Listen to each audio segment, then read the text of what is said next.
Welcome to the Own It Sister podcast with the amazing life coach, Sarah Oxendine. Aloha, everybody. How are you? This is Sarah Oxendine with the Own It Sister podcast, episode number 6. How are you? Oh my goodness. So today the topic is telling yourself the truth. This is a very, very important topic because so often we find ourselves spiraling or spinning in confusion. And what we don't realize is we're actually just not being honest with ourselves. We're not really telling ourselves the truth about something. And because we're not, we feel like lost in confusion. So I'm going to give some examples of situations like this. Examples like, I don't know why I'm not scheduling my day. I just don't know why. I don't know why I ate that. It's so weird. I don't know why I stay married to him. People always take advantage of me. He never listens to me. I don't have control. All of these statements, first, they are just thoughts in your head. They are not facts, okay? And they are not telling you the truth. All right, they're being very dramatic and they're not being very honest. So if we were going to tell the truth to all of these statements, it would look like this. I don't know why I'm not scheduling my day. The truth is, I chose not to schedule my day. There's zero drama there, right? You took all the drama. I don't know why, and I'm confusion. The only reason we do we make any action, take any action at all, is because it is fueled by a feeling. And that feeling is caused by a thought. And that thought stems from whatever the circumstance. So in this situation, it could be scheduling would be the circumstance. And you have a thought about scheduling, which could be, I suck at scheduling. And when you have the thought, I suck at scheduling, then you feel crappy about it. And when you feel crappy about it, or defeated about it, then you don't schedule your calendar. That's the action that you take. And then your result is your calendar's not scheduled. So the way to fix that would be to switch that in the model. So you could put in the result line, scheduled, I scheduled my week. What is a thought? What's the action you need to take to schedule your week?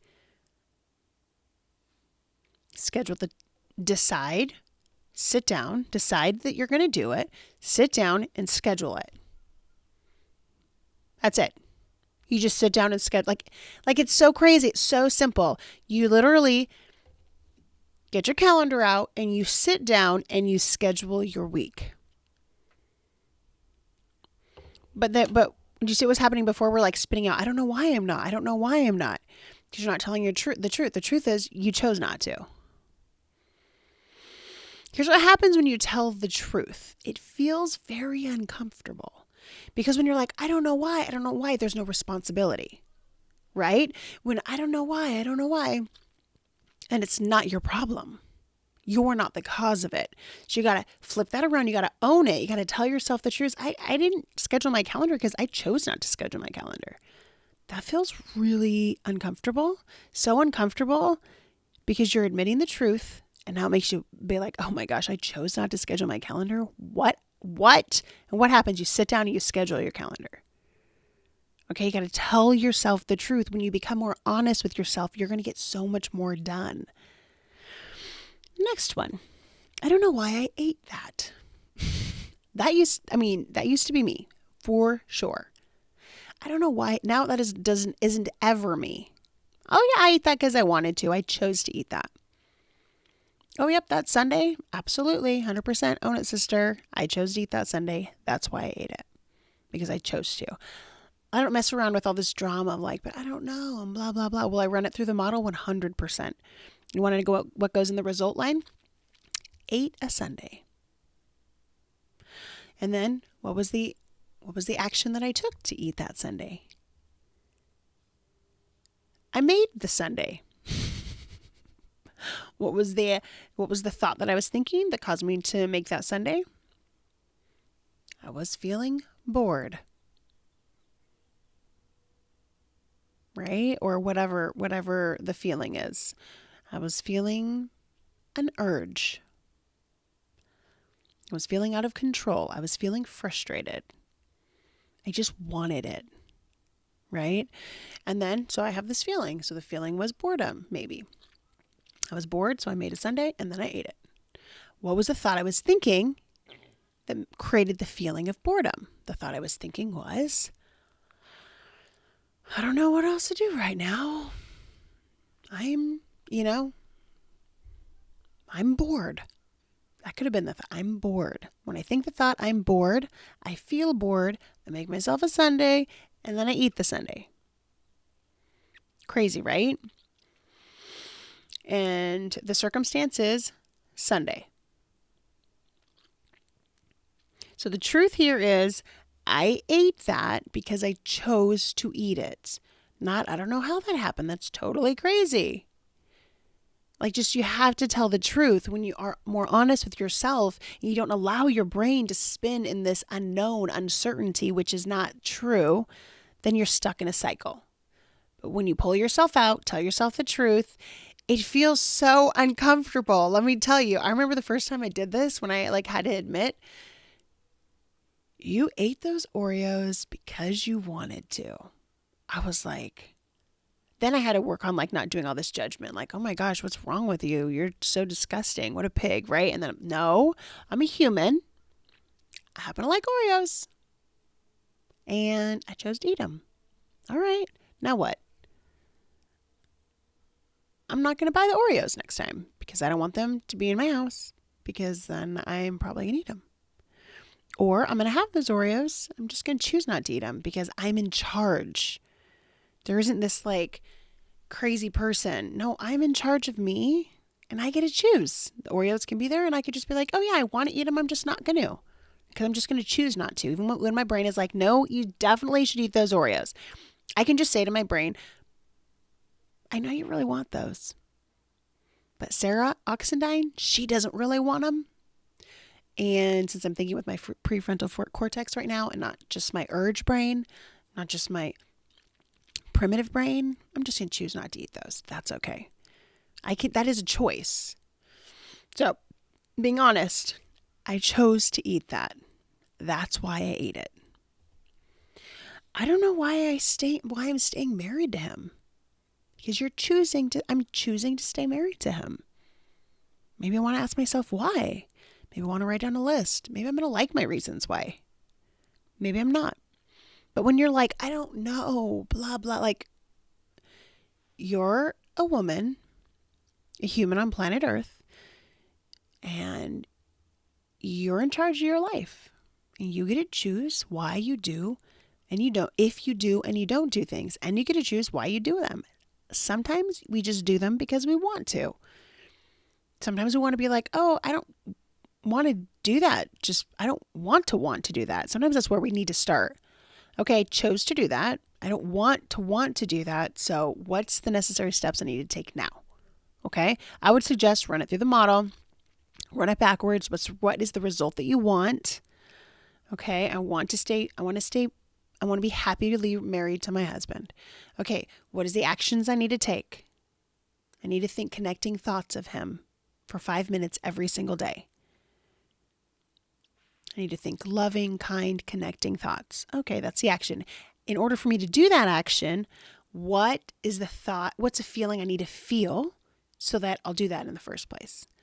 I need to feel love for him. In order for me to feel love for him, what's a thought I need to think?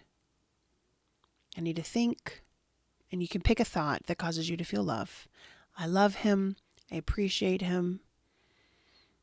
I love the way he's a father, whatever. Whatever thought helps create the feeling of love. And in the circumstance, it's going to be happy marriage. So the circumstance and the result always connect. And that's how you know you did your model correctly. But one of my favorite ways to do models is working it backwards up. Put the result in. This is what I want to achieve. And then it gives you the plan of how you're going to get it. It's super amazing. This tool is so amazing. You should be definitely I recommend doing 3 models a day, if not more, but 100% at least 3. You help become more aware of what's going on in your brain. Next one. People always take advantage of me.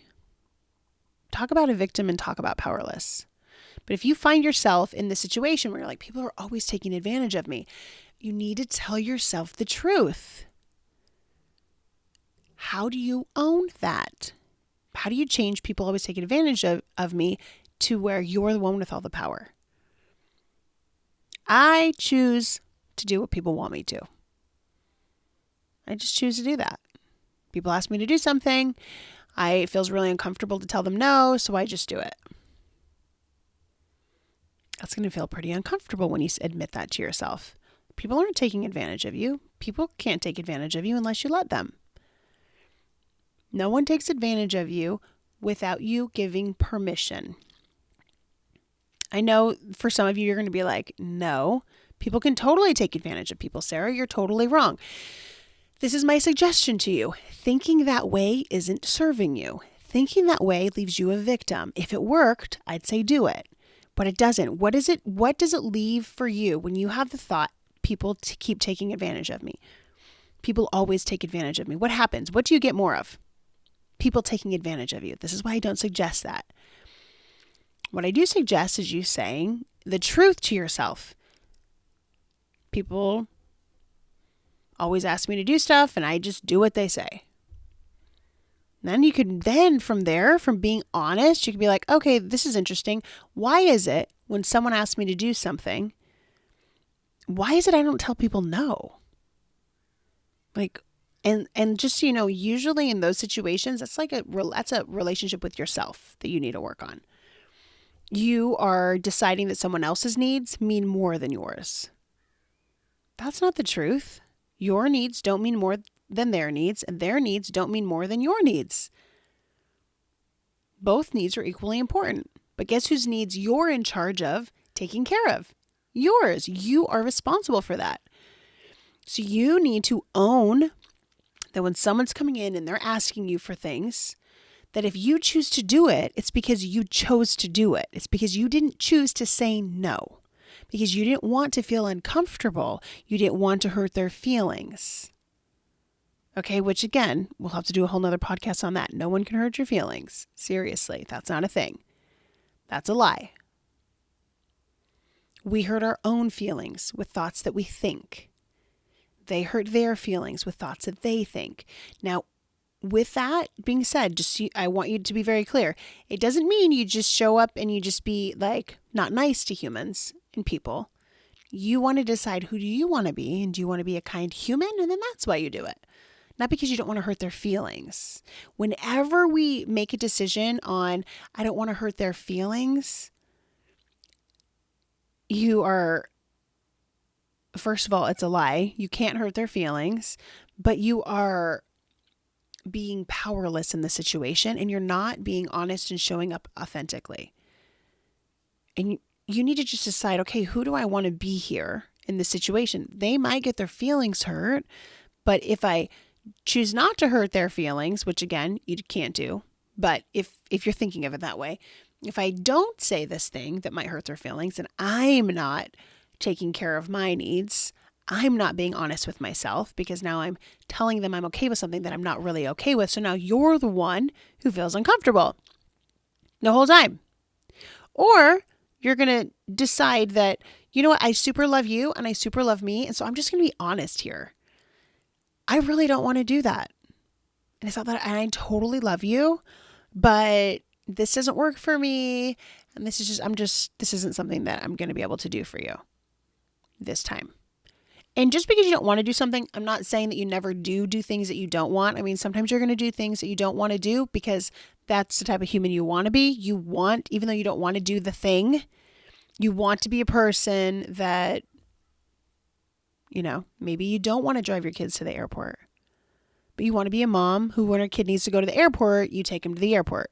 So you take him to the airport. Does that make sense? So just be very careful here, and we'll do a totally different podcast on other people's opinions and people pleasing and that sort of thing. But let's stay focused on it's super important to tell yourself the truth. People are not always taking advantage of you. You're always choosing to do what other people want. You're choosing to not be true and honest with what you really want. And instead, you're just doing what other people want. that just never serves you. And it ultimately doesn't even serve them because you're not even having a real relationship. You're resenting them. And if you're resenting them, you can't even have a good relationship. But then you're blaming them. So you're blaming them for you resenting them when it's just because you're not choosing to have the courage to say no. You're not being honest with them about your needs, or you're not being honest with them about what you really want. And then you're blaming them for asking for something. See how that's like totally twisted? Not okay. Tell yourself the truth. I'm not being honest with them. And that's why I'm being taken advantage of.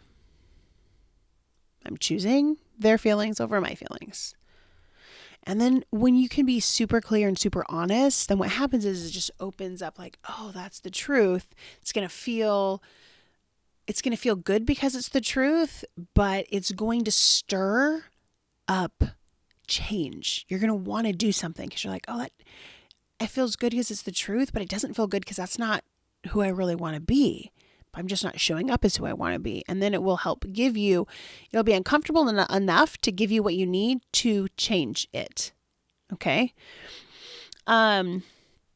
He never listens to me. You guys, this is a really funny one, right? I definitely might be, some people might say that I have said this in my life, right?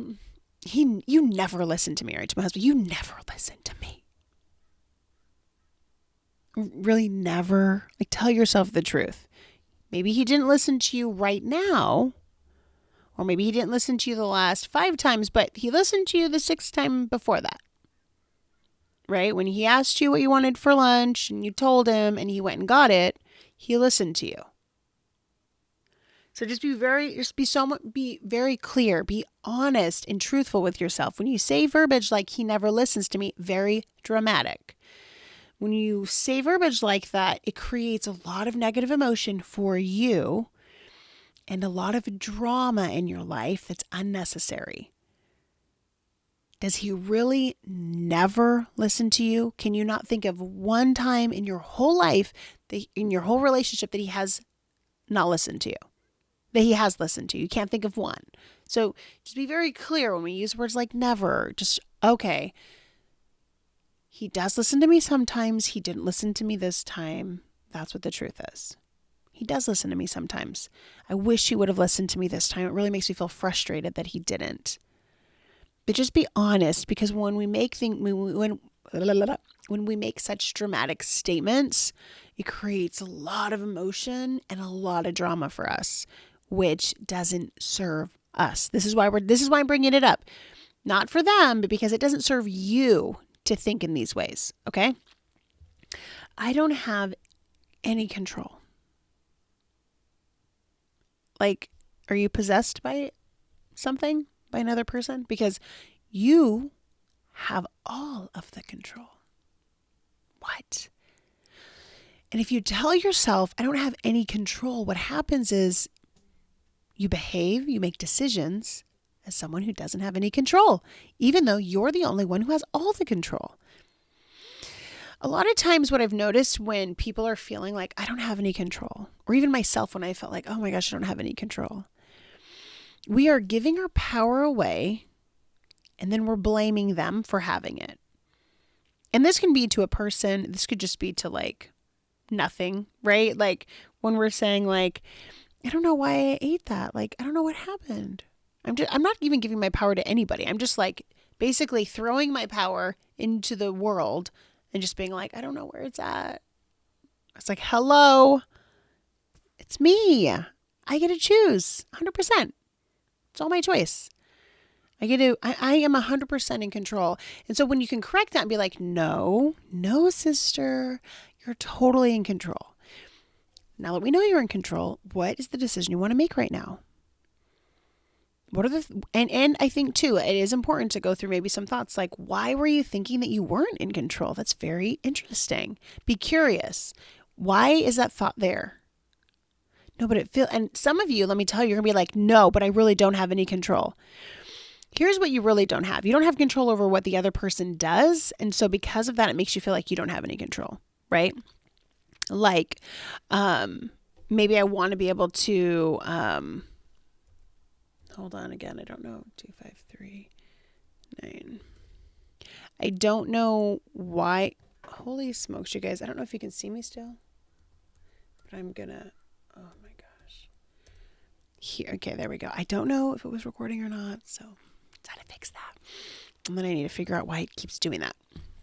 So anyways, what happens is when we throw our power, our control somewhere else, and we don't own it, even though we 100% are the ones in control, then we don't have to take responsibility, right?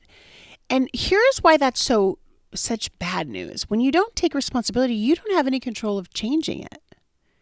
When I don't know why I ate it, I don't know why, then I'm not in control of stopping eating it, choosing to not eat it, because there's no control. And, oh yeah, that's what I was saying. So when it comes to other people, a lot of the times we feel like we don't have control because we don't have control of what other people do when we make the decision that we want. And this is where it's really hard for us because we want to control the outcome, but that's not your choice. Your choice is in control of what you're going to do, and then to just have love and compassion, understanding, and allow for whatever becomes because of it. And when you can be really open and honest and just become really, what is the word I'm looking for? Just accept the possible outcomes and knowing, yeah, that could totally happen. Like I could say, listen, I really love you, but I'm like trying to think of a circumstance. Listen, I really love you, but if you're going to yell and scream and swear at me, then I'm going to leave the room. I'm not going to engage in the conversation anymore. I'm just going to leave. Now, what you want is when you say that they just stop yelling and screaming at you and that everything's fine, right? Like you want to control that that's what happens. But that might not happen. They may just keep yelling and screaming at you. They may follow you around, right? And then you're going to feel like, but I don't have any control. Okay, yes, you don't have control what they do, but you can say, listen, and if you're going to follow me around, I'm going to get in my car and I'm just going to drive away. I'm just not going to be in a relationship with somebody who yells and screams at me. But I guess what I'm saying is you have to be open to all the outcomes. Because when you're not open to all the outcomes, you don't want to make a decision. Because you're like, but I don't know. And it's true. Like you need to know, you might say something like, if I was to say, listen, I love you a lot, but I'm not staying in a relationship with someone who yells and screams at me or someone who hits me or, you know what I'm saying? Whatever. I'm just trying to think of something. I'm not going to stay in a relationship like that. Then when they say, oh, okay, well, I'm out, then get out. You have to know when you say that, and you have to be okay with that also. Right? And I guess when I say okay, you don't have to like it, but you have to know that that's a possibility. And so a lot of times what I notice what happens with people, we'd rather live a lie than have what a possible outcome that we might not like happen. And so what I want to say is it really better to live a lie or to be honest and tell yourself the truth about something and then allow the rest to happen? Because you can just be filled with love and open and understanding and know that, oh, this is what matters to me. I value myself. I'm going to tell myself the truth and I'm going to be okay with whatever the outcome is. That is what's really hard, being okay with what the outcome is, because we don't have control over that. Because, again, we cannot control the humans. None of them. We can't control other people. We really want to. It would make our life so much easier if we could. But the terrible thing with controlling everyone else is we don't have the opportunity to grow. Okay, so be careful. Tell yourself the truth. Really think about what is it that you really want. And what do you want the end result to be? And then what's the actions that you need to take so you can make that a reality, okay? I wanted to share this story with you. It's actually not really a story, but I'm just going to share this really quick before we go.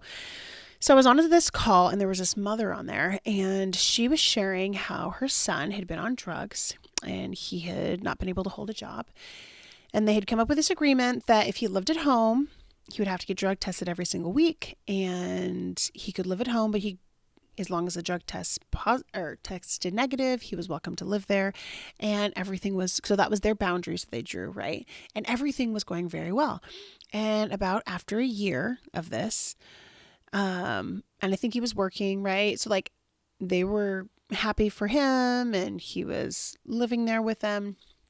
And so everything seemed to be going well. But towards the end of this year, this woman, the mother, she got a little laxed, and it wasn't for about 2 months, and didn't do any drug tests.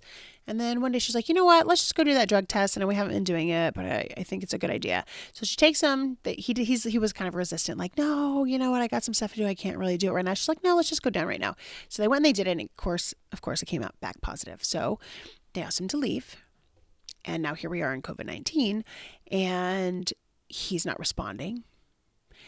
And he's obviously on drugs, but they don't know she doesn't know if he's living under a bridge, and she was really concerned. And what she kept saying was, listen, I just want to know that he's okay. I just want him to call me, just answer the phone and just call me and say, Mom, I'm okay.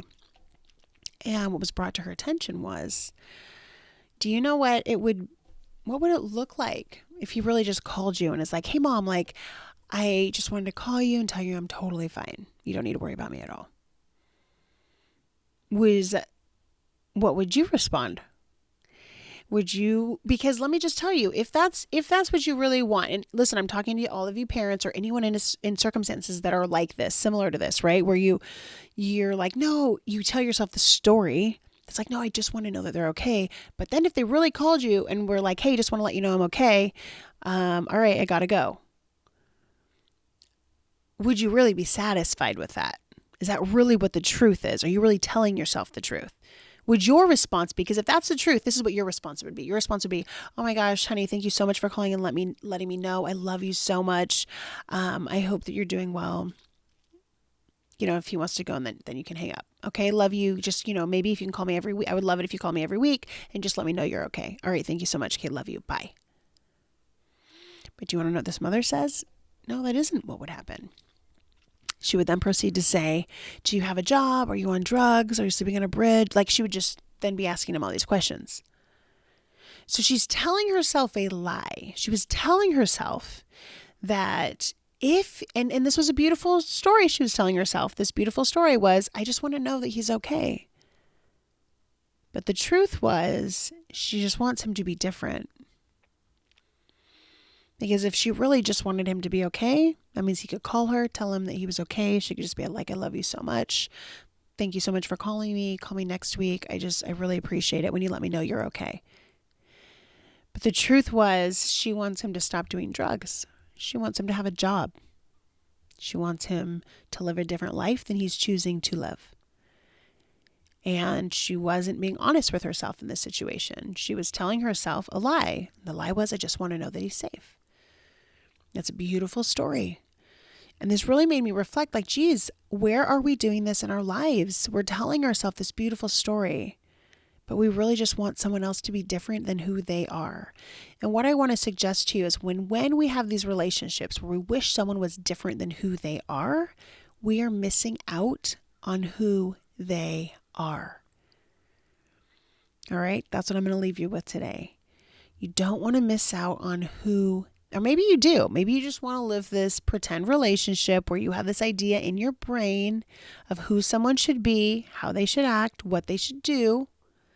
And when they don't live up to that expectation, then you're causing yourself to be disappointed. They are not disappointing you. Her son living his life on drugs without being able to hold a job, maybe sleeping under a bridge, that's his life. He's an adult. He gets to choose that. She gets to choose if she's going to love him for who he is, or if she's going to compare him to a different son that doesn't even exist. A son that doesn't do drugs. A son that holds a job. a son that doesn't sleep under a bridge, right? But that's not the son she has. And she's so invested. The only way, if this is you, if you are in a circumstance, if you're in a situation like this with a child, with a family member, a parent, the only way for you to have a healthy, loving relationship with that person is to stop expecting them to be someone different, is to tell yourself the truth. This is who they are. I'm going to choose to love them anyways. That is an option. You can choose to love people no matter what, all of the time. And let me just tell you this. If you choose to love people for who they are, or maybe it's despite who they are, it doesn't matter. You're just going to love them. Maybe they're not always a nice person, but you're just going to love them. That doesn't mean that you say, sure, you can come live in my house and like do drugs and do all these things. It doesn't mean you can still have boundaries, but you can call them up whenever you want. You can just be like, listen, I just love you so much. And I'm totally thinking about you. Just want you to know. I hope you're doing well. Like that's not ever going to that's not ever going to be a problem. Loving someone too much? No. And we often confuse, right? We don't tell ourselves the truth, and we often confuse allowing someone to walk all over us, and we think that's love, but it's not. Love is telling the truth about things. Yes, my son does drugs, he can't hold a job, and he lives under a bridge, and I love him. And I'm going to call him every day. I'm going to tell him that his mama loves him, no matter what. I'm not going to expect anything from him. I'm not going to expect him to change. I'm not going to expect him to be different than he is. Yes, I have some boundaries. Totally fine. We can do that. No, I'm not going to let you borrow money or, whatever your rules are, whatever your thing is. Like, it's okay to have boundaries. It's also okay to just call into love no matter what. So tell yourself the truth, my friends. When you tell yourself the truth, then you're going to be able to come from a place of love, authentic love, real love, unconditional love. When you put your judgments aside, you're going to be able to come from a place of love. You're going to be able to show up when you don't have expectations of other people and you tell yourself the truth. You're going to just be able to love. And just so you know, it's an option. You don't have to. You may be like, no, I don't want to. This is what I want my child to be. This is how I want my mom to be. And if they're not like this, I'm done. I'm not interested. Or you can tell yourself a story. I just want to know that they're okay. But then if they really call you and tell you they're okay, you're gonna drill them with 20 questions. And what does that create for you when that's the way you choose to be? Division. They don't want to call you. They don't want to share their life with you. And the only way to change that is for you to tell yourself the truth. This is who my child is. This is who my mother is. I can't change her. I'm just going to choose to love her no matter what. I'm going to choose to love him no matter what. He gets to do drugs. He gets to be homeless. And I can just be a mama who calls him up and says, I love you. I'm here for you. If you need, if I can help you in any way, let me know. And of course, you can still have your boundaries. Listen, I'm not going to let you borrow money. You can't stay at my house. I'll take you to lunch. Right? Like whatever you feel comfortable with. But opening up and understanding that coming from a place of love, telling yourself the truth is very, very important. Like we talked about in the last podcast. If it's someone who steals, we tell ourselves the truth. Oh, okay, yeah, they steal. Doesn't mean they're a bad human. We're aware of that. We understand that. We know that. They lie. We're aware of that. We understand. We know that. They, whatever things that you have decided.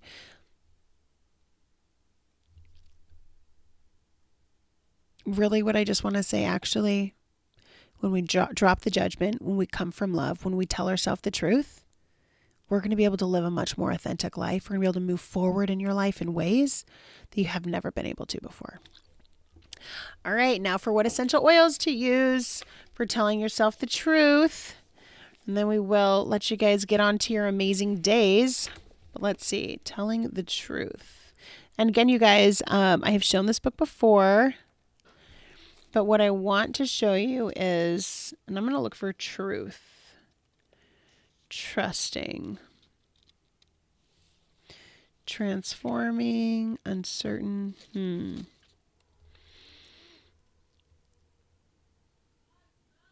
So I'll tell you what for trusting, because when you tell yourself the truth, you're trusting that you can hear the truth. Because a lot of times we don't tell ourselves the truth because we're afraid of what that's going to mean if we're honest about it. Okay? Like me saying like, I don't know why I ate that.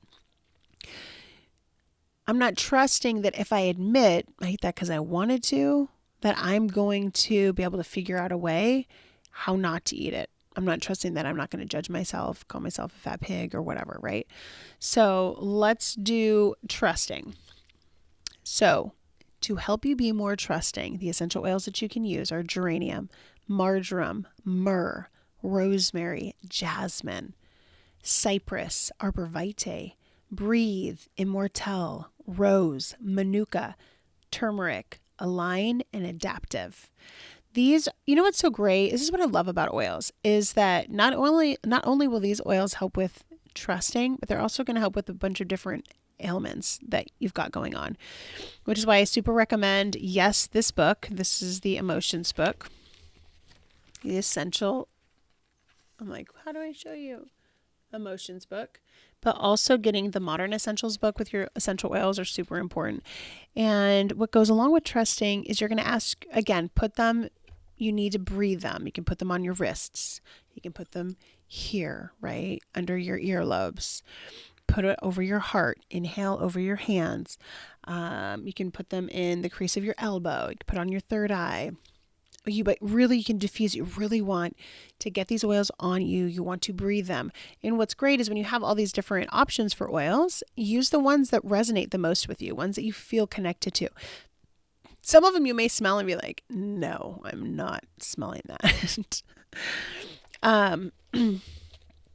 But here's what you're going to say to yourself. You're going to say, what am I protecting myself from? How has my ego been harmed? I now choose faith. I now have unseen, supportive. Oh my gosh. You know what? This is the problem, you guys. I wear reading glasses, which they need to be cleaned. So here we go. That is much better.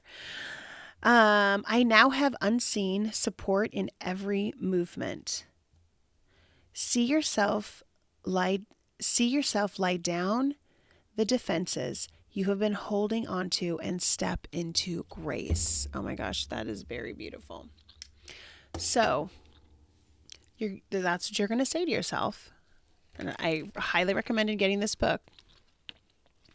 You can get it on Aroma Tools. You can look on Amazon. But using those oils and saying that to yourself, what am I protecting myself from? How has my ego been harmed? I now choose faith. I now have unseen support in every movement. See yourself lying down and defenses you have. See yourself lie down the defenses you have been holding onto and step into grace. Just so, so beautiful. Some, if you're not for sure what these oils smell like, the ones I tend to, I really enjoy the smell. Geranium, jasmine. I really love jasmine. Marjoram I actually put on my chest often. Rose is also amazing. Those three are all floral. They're flowers. Geranium, jasmine, rose.